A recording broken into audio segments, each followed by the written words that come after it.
जय श्री कृष्ण, राधे कृष्ण, ओम नमो भगवते वासुदेवाय।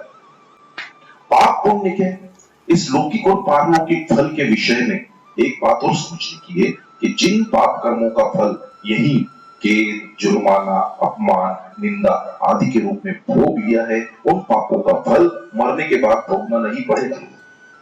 परंतु व्यक्ति के पाप कितनी मात्रा के थे और उतना भोग कितनी मात्रा में हुआ, अर्थात उन पाप कर्मों का फल उसने पूरा भोगा या अधूरा भोगा, इसका पूरा पता मनुष्य को नहीं लगता, क्योंकि मनुष्य के पास इसका कोई मापतोल नहीं है। परंतु भगवान को इसका पूरा पता है। अतः उनके कानून के अनुसार उन पापों का फल यहाँ जितने अंश में कम भोगा गया, उतना इस जन्म में या मरने के बाद भोगना ही पड़ेगा। इसलिए मनुष्य को ऐसी शंका नहीं करनी चाहिए कि मेरा पाप तो कम था और दंड अधिक भोगना पड़ा, अथवा मैंने पाप तो किया नहीं पर दंड मुझे मिल गया। कारण कि यह सर्वज्ञ, सर्वसहृद, सर्वसमर्थ भगवान का विधान है कि पाप से अधिक दंड कोई नहीं भोगता, और जो दंड मिलता है वह किसी न किसी पाप का ही फल होता है। एक सुनी हुई घटना है। किसी गांव में एक सज्जन रहते थे। उनके घर के सामने एक सुनार का घर था। सुनार के पास सोना आता रहता था और वह गढ़कर देता रहता था। ऐसे ही वह पैसे कमाता था। एक दिन उसके पास अधिक सोना जमा हो गया।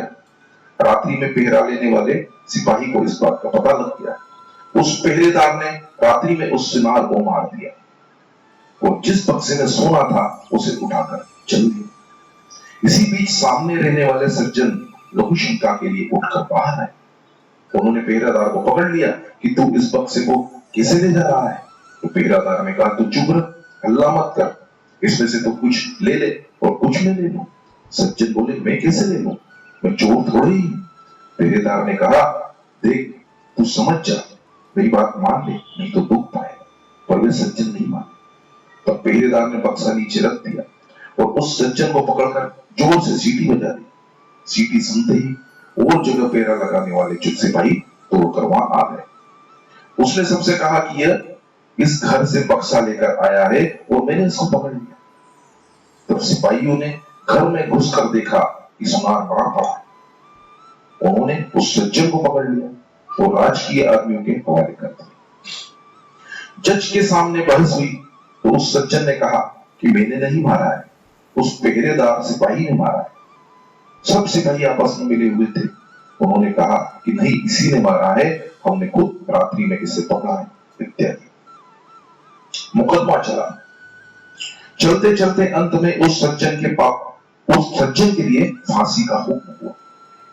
फांसी का हुक्म होते ही उस सज्जन के मुख से निकला, देखो सरासर अन्याय हो रहा है।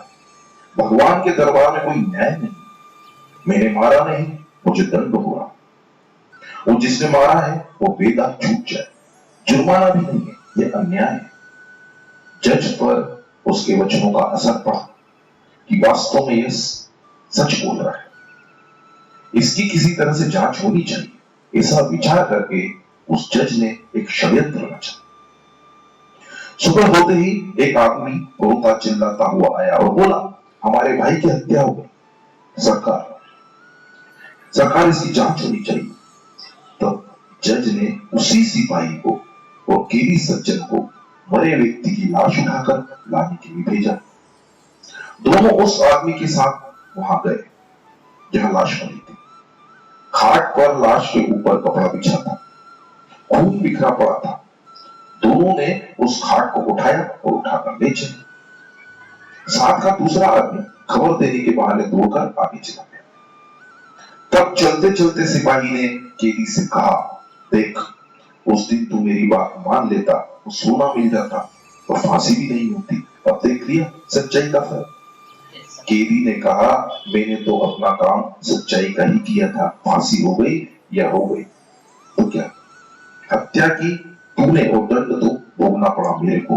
भगवान के यहाँ न्याय नहीं है। खाट पर झूठ मूठ मरे हुए के समान पड़ा हुआ आदमी वो दोनों की बातें सुन रहा था। जब जज के सामने खाट रखी गई तो खून भरे कपड़े को हटाकर वह उठ खड़ा हुआ और उसने सारी बात जज को बता दी कि रास्ते में सिपाही ये बोला और कैदी ये बोला। यह सुनकर जज को बड़ा आश्चर्य हुआ। सिपाही भी हक्का पिक्का रह गया। सिपाही को पकड़कर कैद कर लिया गया, परंतु जज के मन में संतोष नहीं हुआ। उसने कैदी को एकांत में बुलाकर कहा कि इस मामले में तो तुम्हें निर्दोष मानता हूं, और सच सच बताओ कि इस जन्म में तुमने कोई हत्या की है क्या? वो बोला, बहुत पहले की घटना है। एक दुष्ट था जो छुपकर मेरे घर मेरी स्त्री के पास आया करता था। मैंने अपनी स्त्री को तथा उसको अलग अलग खूब समझाया, पर वो नहीं माना। एक रात वो घर पर था और अचानक मैं आ गया। मेरे को गुस्सा आया हुआ था। मैंने तलवार से उसका गला काट दिया और घर के पीछे जो नदी है उसमें फेंक दिया। इस घटना का किसी को पता नहीं लगा। यह सुनकर जज बोला, तुम्हारे को इस समय फांसी होगी। मैंने भी सोचा कि मैंने किसी से घूस रिश्वत नहीं खाई, कभी बेईमानी नहीं की, फिर भी मेरे हाथ से इसके की फांसी का हुक्म कैसे लिखा गया? अब संतोष हुआ। उसी पाप का फल तुम्हें यहां भोगना पड़ रहा है। सिपाही को अलग फांसी होगी। उस सज्जन ने चोर सिपाही को पकड़कर अपने कर्तव्य का पालन किया था। फिर उसको जो दंड मिला है वह उसके कर्तव्य का पालन का फल नहीं है, प्रत्युत उसने बहुत पहले जो हत्या की थी उस हत्या का फल। कारण कि मनुष्य को अपनी रक्षा करने का अधिकार है, मारने का अधिकार नहीं है। मारने का अधिकार रक्षक, क्षत्रिय और राजा का है। तथा कर्तव्य का पालन करने के कारण उस पाप हत्या का फल उसको यही मिल गया। वो परलोक के भयंकर दंड से उसका छुटकारा हो गया। कारण कि इस लोक में जो दंड भोग किया जाता है उसका थोड़े में ही छुटकारा हो जाता है, थोड़े में ही शुद्धि हो जाती है। नहीं तो परलोक में बड़ा भयंकर ब्याज सहित दंड भोगना पड़ता है। इस कहानी से पता लगता है कि मनुष्य के कब किए हुए पाप का फल कब मिलेगा इसको कुछ पता नहीं है। भगवान का विधान बड़ा विचित्र है। जब तक पुराने पुण्य प्रबल रहते हैं तब तक उग्र पाप का फल भी तत्काल नहीं मिलता। जब पुराने पुण्य खत्म होते हैं तब उसी पाप की बारी आती है। पाप का फल दंड तो भोगना ही पड़ता है, चाहे इस जन्म में भोगना पड़े या जन्म जन्मांतर में। पाप पुण्य के इस पारलौकिक फल के विषय में एक और बात समझाने की है कि जिन पाप कर्मों का फल यही कैद, जुर्माना, अपमान, निंदा आदि के रूप में भोग लिया है, उन पापों का फल मरने के बाद भोगना नहीं पड़ेगा, परंतु व्यक्ति के पाप कितनी मात्रा में थे और उसका भोग कितनी मात्रा में हुआ, अर्थात कौन पाप कर्मों का फल उसने पूरा भोगा या अधूरा भोगा, इसका पूरा पता मनुष्य को नहीं लगता, क्योंकि मनुष्य के पास इसका कोई मापतोल नहीं है। परंतु भगवान को इसका पूरा पता है। अतः उसके कानून के अनुसार उन पापों का फल यहाँ जितने अंश में कम भोगा गया है उतना इस जन्म में या मरने के बाद भोगना ही पड़ेगा। इसलिए मनुष्य को इसी शंका नहीं करनी चाहिए कि मेरा पाप तो कम था और दंड अधिक भोगना पड़ा, अथवा पाप तो किया नहीं और दंड मुझे मिल गया। इसी तरह धन, संपत्ति, मान, आदर, प्रशंसा, निरोगिता आदि अनुकूल परिस्थिति के रूप में पुण्य कर्मों का जितना फल यहाँ भोग लिया है उतना अंश तो यहाँ नष्ट हो ही गया, और जितना बाकी रह गया है वो परलोक में फिर भोगा जा सकता है। यदि पुण्य कर्मों का फल यही भोग लिया है तो पुण्य यही पर समाप्त हो जाएगा। क्रियमाण कर्म के संस्कार अंश के भी दो भेद हैं, शुद्ध एवं पवित्र संस्कार और अशुद्ध एवं अपवित्र संस्कार। शास्त्र विहित कर्म करने से जो संस्कार पड़ते हैं वे शुद्ध और पवित्र होते हैं, और शास्त्र, नीति, लोक मर्यादा के विरुद्ध कर्म करने से जो संस्कार पड़ते हैं वे अशुद्ध और अपवित्र होते हैं। इन दोनों शुद्ध और अशुद्ध संस्कारों को लेकर स्वभाव, प्रकृति, आदत बनता है।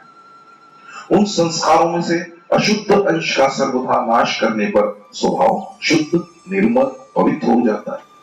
परंतु जिन पूर्वकृत कर्मों से स्वभाव बना है उन कर्मों की भिन्नता के कारण जीवन मुक्त पुरुषों के स्वभाव में भी भिन्नता रहती है। इन विभिन्न स्वभाव के कारण ही उनके द्वारा विभिन्न कर्म होते हैं, पर वे कर्म दोषी नहीं होते, सर्वदा शुद्ध होते, और उन कर्मों से दुनिया का कल्याण होता है।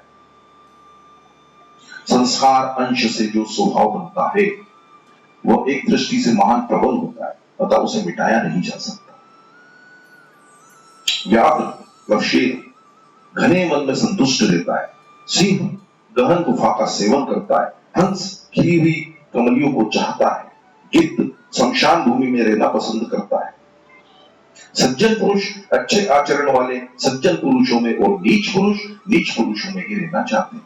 सच है, स्वभाव से पैदा हुई जिसकी जैसी प्रकृति है, उस प्रकृति को कोई नहीं छोड़ता। इसी प्रकार ब्राह्मण क्षत्रिय आदि वर्णों का जो स्वभाव है, उसमें कर्म करने की जो मुख्यता रहती है। इसलिए भगवान ने अर्जुन से कहा है कि जिस कर्म को तू मोहवश नहीं करना चाहता, उसको भी अपने स्वाभाविक कर्म से बंधा हुआ परवश होकर तू करेगा। अब इसमें विचार करने की बात है कि एक ओर तो स्वभाव की महान प्रबलता है कि उसको कोई छोड़ नहीं सकता, और दूसरी ओर मनुष्य जन्म के उद्योग की परिश्रम की महान प्रबलता है कि मनुष्य सब कुछ करने में स्वतंत्र है। अतः इन दोनों में किसकी विजय होगी और किसकी पराजय होगी, इसमें विजय पराजय की बात नहीं है। अपनी अपनी जगह दोनों ही प्रबल है, परंतु यहाँ स्वभाव न छोड़ने की जो बात है, वह जाति विशेष के स्वभाव की बात है। तात्पर्य है कि जीव जिस वर्ण में जन्मा है, जैसा रजवीर्य था, उसके अनुसार बना हुआ जो स्वभाव है, उसको कोई बदल नहीं सकता। अतः वह स्वभाव दोषी नहीं है, निर्दोष। जैसे ब्राह्मण क्षत्रिय आदि वर्णों का जो स्वभाव है, वह स्वभाव नहीं बदल सकता और उसको बदलने की आवश्यकता भी नहीं है, तथा उसको बदलने के लिए शास्त्र भी नहीं कहता। परंतु उस स्वभाव में जो अशुद्ध अंश राग और द्वेष है, उसको मिटाने की सामर्थ्य भगवान ने मनुष्य को दी है। अतः जिन दोषों से मनुष्य का स्वभाव अशुद्ध बना है, उन दोषों को मिटाकर मनुष्य स्वतंत्रता पूर्वक अपने स्वभाव को शुद्ध बना सकता है। मनुष्य चाहे तो कर्मयोग की दृष्टि से अपने प्रयत्न से राग और द्वेष को मिटाकर स्वभाव शुद्ध बना ले, चाहे भक्ति योग की दृष्टि से सर्वथा भगवान के शरण होकर अपना स्वभाव शुद्ध बना ले। इस प्रकार प्रकृति स्वभाव की प्रबलता भी सिद्ध हो गई और मनुष्य की स्वतंत्रता भी सिद्ध हो गई। तात्पर्य यह हुआ कि शुद्ध स्वभाव को रखने में प्रकृति की प्रबलता है और अशुद्ध स्वभाव को मिटाने में मनुष्य की स्वतंत्रता है। जैसे लोहे की तलवार को पारस छुआ दिया जाए तो तलवार सोना बन जाती है, परंतु उसकी मार, धार और आकार ये तीनों नहीं बदलते। इस प्रकार सोना बनाने में पारस की प्रधानता रही और मार, धार और आकार में तलवार की प्रधानता रही। ऐसे ही जिन लोगों ने अपने स्वभाव को परम शुद्ध बना लिया है, उनके कर्म भी सर्वथा शुद्ध होते हैं। परंतु स्वभाव के शुद्ध होने पर भी वर्ण, आश्रम, संप्रदाय, साधन, पद्धति, मान्यता आदि के अनुसार आपस में इनके कर्मों की भिन्नता रहती है। जैसे किसी ब्राह्मण को तत्वबोध हो जाने पर भी वह खान पान आदि में पवित्रता रखेगा और अपने हाथ से बनाए हुआ भोजन ही ग्रहण करेगा, क्योंकि उसके स्वभाव में पवित्रता है। परंतु किसी हरिजन आदि साधारण वर्ण वाले को तत्वबोध हो जाए तो वह खान पान आदि में पवित्रता नहीं रखेगा और दूसरों की जूठन भी खा लेगा, क्योंकि उसका स्वभाव ही ऐसा पड़ा हुआ है। पर ऐसा स्वभाव उसके लिए दोषी नहीं होगा। जीव का असत के साथ संबंध जोड़ने का स्वभाव अनादिकाल से बना हुआ है, जिसके कारण वह जन्म मरण के चक्र में पड़ा हुआ है और बार बार ऊंच नीच योनियों में जाता है। उस स्वभाव को मनुष्य शुद्ध कर सकता है, अर्थात उसमें जो कामना, ममता और तदाम्य है, उनको मिटा सकता है। कामना, ममता और तदाम्य को मिटाने के बाद जो स्वभाव रहता है, वह स्वभाव दोषी नहीं रहता। इसलिए उस स्वभाव को मिटाना नहीं है और मिटाने की आवश्यकता भी नहीं है। जब मनुष्य अहंकार का आश्रय छोड़कर सर्वदा भगवान के शरण हो जाता है, तब उसका स्वभाव शुद्ध हो जाता है। जैसे लोहा पारस के स्पर्श से शुद्ध सोना बन जाता है, स्वभाव शुद्ध होने से फिर वह स्वभावज कर्म करते हुए भी दोषी और पापी नहीं बनता। सर्वदा भगवान के शरण होने के बाद भक्त का प्रकृति के साथ कोई संबंध नहीं रहता। फिर भक्त के जीवन में भगवान का स्वभाव काम करता है। भगवान समस्त प्राणियों के सुहृद है, सुहृद सर्वभूतानां, तो भक्त भी समस्त प्राणियों का सुहृद हो जाता है। इसी तरह कर्मयोग की दृष्टि से जब मनुष्य राग और द्वेष को मिटा देता है तब उसके स्वभाव की शुद्धि हो जाती है, जिससे अपने स्वार्थ का भाव मिटाकर केवल दुनिया के हित का भाव स्वतः हो जाता है। जैसे भगवान का स्वभाव प्राणी मात्र का हित करने का है, ऐसे ही उसका स्वभाव भी प्राणी मात्र का हित करने का हो जाता है। जब उसकी सभी चेष्टाएं प्राणी मात्र के हित में हो जाती हैं, तब उसकी भगवान की सर्वभूत स्वतंत्रता शक्ति के साथ एकता हो जाती है। उसके साथ स्वभाव में भगवान की स्वतंत्र शक्ति कार्य करने लगती है। वास्तव में भगवान की वह सर्वभूत स्वतंत्रता शक्ति मनुष्य मात्र के लिए समान रीति से खुली हुई है, परंतु अपने अहंकार और राग और द्वेष के कारण उस शक्ति में बाधा लग जाती है, अर्थात वो शक्ति कार्य नहीं करती। महापुरुषों में अहंकार, व्यक्तित्व और राग और द्वेष नहीं रहते, इसलिए उनमें यह शक्ति कार्य करने लग जाती है। जय श्री कृष्ण, राधे कृष्ण, ओम नमो भगवते वासुदेवाय।